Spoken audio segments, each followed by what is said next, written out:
কেউ ঠিক সে সময় স্কুলে প্রবেশ করেছিল, কেউ খেলছিল, কেউ আবার বইয়ের পাতায় ডুবেছিল, কিন্তু কেউ কি জানতো সেই মুহূর্তটাই হবে তাদের জীবনের শেষ মুহূর্ত?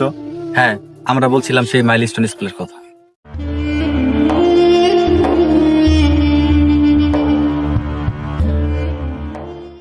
একটি যুদ্ধ বিমান বিধ্বংস হয়েছে একটি নিরীহ স্কুলের উপর, যেখানেই প্রায় নিমিষেই মিশে গিয়েছে 200টিরও বেশি শিশুর প্রাণ।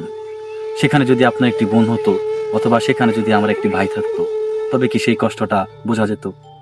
আমরা শোকাহত, আমরা বাকরুদ্ধ। আমরা অনুতপ্ত। ভিডিওর মাঝে আমাদের কিছু প্রশ্ন, প্রশিক্ষণের মাঝেও কেন এত ঝুঁকি? কেন নিরাপত্তা নিশ্চিত করা যায় না? শুধু প্রশ্ন নয়, এবার চাই জবাব। আর যেন কোনো মা তার সন্তানের নিথর দেহ না দেখে। আমরা শুধুই কন্টেন্ট ক্রিয়েটর না, আমরাও মানুষ। এ ব্যথা আমাদের হৃদয় ছুঁয়েছে। এই কান্না আমাদেরও।